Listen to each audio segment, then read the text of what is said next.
네, 안녕하십니까, 정곰입니다. 오늘 리뷰할 제품은 바로 이 C집입니다. 네. 갑자기 뜬금없이 쉬는 동안에 나타나서 C집을 들고 나타난 이유, 이 콘텐츠 끝까지 보시면 알 수 있습니다. 꼭 끝까지 시청해주세요. 점검, 구독과 좋아요. 이제는 전자제품이 아닌 C집 같은 걸 협찬을 받네, 에이 구취할래, 이렇게 생각하시는 분들 계실지도 몰라요. 다만 요거까지만 끝까지 봐주시고 구취해 주시기를 바랍니다. 괜히 또 그냥 구독 주소 받고 막 그러지 마시고요. 부탁드리건대 끝까지 이 콘텐츠 봐주시기를 부탁을 드립니다. 오늘은 그냥 제가 가볍게 이 C집에 얽힌 이야기를 하나 좀 들려드리려고 해요. 물론 이제 C집 구매까지 말씀을 드리려고 하는 부분도 있지만, 일단 이 C집에 대한 이야기를 먼저 풀어놓도록 하겠습니다. 이야기 차분하게 듣는다 생각하시고 조금만 봐주시기를 부탁드립니다.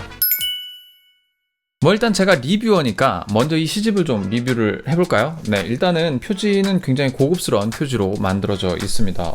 이게 감촉도 좋고요. 만듦새도 굉장히 짱짱해서 어디 들고 다니더라도 크게 손상될 것 같지 않은 그런 재질로 만들어져 있습니다. 그리고 무게도 상당히 좀 무거운 편이에요. 책이 무겁다? 무슨 뜻이냐면 여기에 만드는 데 쓰인 종이가 굉장히 고급진 종이다 라는 것을 뜻합니다. 굉장히 하드웨어적으로 봤을 때는 흠잡을 데 없는 고급진 책, C집이다 라고 말씀을 드릴 수가 있어요. 하드웨어에 대한 리뷰는 여기까지밖에 할 말이 없고요. 소프트웨어에 대한 리뷰를 좀 해보도록 합시다. 바람의 집에 벽이 살고 있다 라는 제목을 가진 C집이에요. 어떤 의미냐면, 바람의 집 하면은 바람이라는 자유로운 영혼이 살고 있는 집을 의미를 하고, 거기에 벽이 살고 있다 라고 하는 건 바람과 벽이 한 집에 살고 있는데, 그 바람이라는 존재가 벽에 가로막혀서 평생 한을 품고 산 그러한 인생에 대한 이야기를 담고 있는 그런 C집이다 라는 내용이라는 겁니다. 사실상 이제 우리네 어머님들에 대한 이야기를 담고 있다라고 하는 그런 C집입니다. 안에 내용들을 좀 봐도 제목들이 아버지 마중하기, 어머니, 작은어머니, 고모 이런 내용들이 좀 많이 있고요. 그리고 이제 가정에 대한, 가족들의 풍경, 빈집 제목들이 굉장히 좀 많이 들어가 있어요. 그러니까 어찌 보면 이제 우리네 어머님들 그리고 우리네 아버님들이 많이 공감하실 수 있는 내용들이 담겨 있는 책입니다. 자, 여기까지 이제 C집에 대한 설명을 좀 드렸잖아요. 그런데 여기에서 한 가지 좀 이야기를 좀 들려드리려고 합니다. 여러분들 그냥 옛날 이야기 듣는다 생각하시고 차분히 들어주시길 부탁을 드리겠습니다.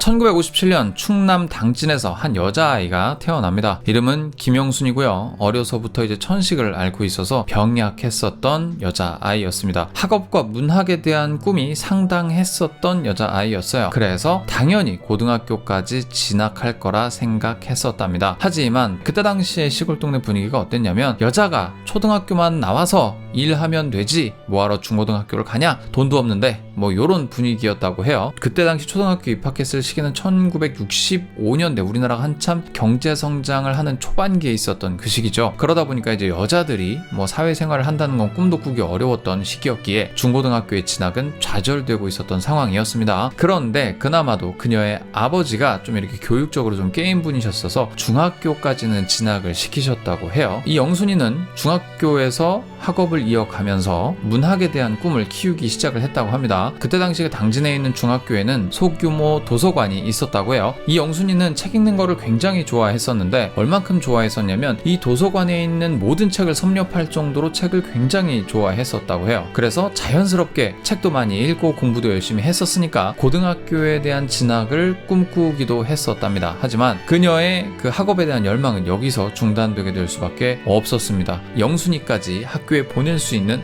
그런 상황은 되지 않았었다고 해요. 그렇게 평범하게 성장하고 결혼하고 아들과 딸을 낳고 살아가던 영순이는 어느 날 결심을 하게 됩니다. 고등학교에 가자 라고 결심을 했는데, 그때 나이가 몇 살이었냐? 바로 나이 40세 때 그런 결심을 했다고 하는 겁니다. 나이 40 초반에 고등학교에 다닌다는 게 이게 가능은 했겠지만 이 현실성이 없었죠. 더군다나 그때 당시에는 1998년대로 IMF를 겪고 있던 시기였습니다. 맞벌이를 하더라도 다음날 끼니를 어떻게 해결해야 될지 모르겠다라고 이야기할 정도로 굉장히 열악한 상황에서 살았던 시기였거든요. 그러다 보니까 이거 학업을 이때 다시 시작한다? 이건 말도 안 되는 일이긴 했었습니다만 영순이는 포기하지 않았습니다. 그래서 그녀가 선택한 선택한 고등학교 진학 방법은 바로 방송통신 고등학교였죠. 검정고시를 통해서 고등학교 졸업장을 취득을 하게 됩니다. 보통은 시기도 시기고 상황도 상황이다 보니까 대부분은 여기에서 멈추시게 될 가능성이 매우 높죠. 하지만 영순이는 포기할 생각이 없었습니다. 바로 4년제 대학교에까지 진학을 하게 된 것이죠. 그럼 방송통신대학교냐?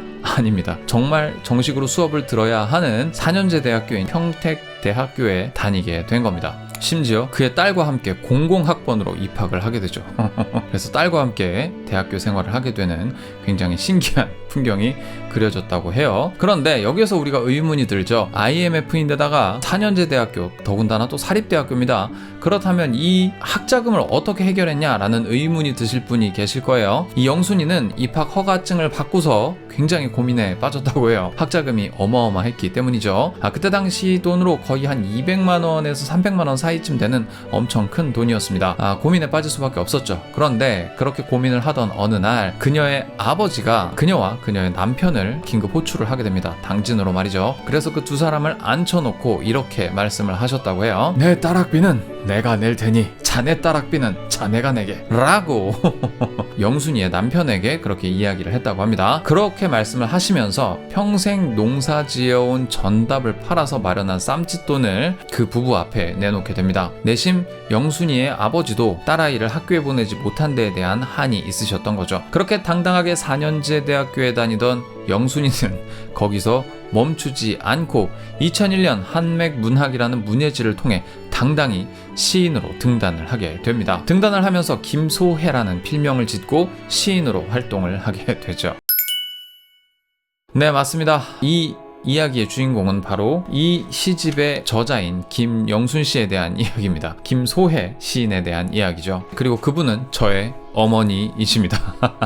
그래서 이날이 때까지 시집 한 권을 못 내드린 불효자가 효자 노릇을 좀 해보려고 이렇게 영상까지 만들게 됐네요. 너의 가족의 이익을 위해서 이렇게 너의 채널의 컨텐츠의 성격에도 맞지 않는 이런 컨텐츠를 내냐? 난 언짢다. 나는 구독 취소하겠다 라고 하면 뭐 제가 그 구독 취소를 막을 수는 없겠습니다만, 하지만 이 시집이 10,000권, 20,000권 팔린다면 뭐 경제적으로 조금 도움은 되고 형편이 나아질 수는 있겠습니다만 그렇다고 뭐 부자가 되지는 않겠죠. 전 단지 그냥 어머니께서 살아오신 궤적을 또 이 시집을 통해서, 이런 계기를 통해서 컨텐츠로 또 남기고 싶었고요. 금전적으로 이제 도움을 많이 드리지도 못했고 바쁘단 핑계로 뭐 속 시원히 이제 이 시집을 내는데 적극적으로 도움도 못 드렸던 그런 불효자로서 일종의 반성문 일종의 좀 반성의 어떤 시간이라고 생각해 주시면 좋을 것 같고요. 그리고 이제 뭐 마치 할아버지께서, 저의 이제 외할아버지가 되죠. 외할아버지께서 내 딸학비는 내가 내겠다 말씀하셨던 것처럼 내 어머니 시집은 내 손으로 한 권이라도 더 팔아드리고 싶다라는 뭐 일종의 좀 사명감, 또 열망, 뭐 그런 거라고 이해해 주시면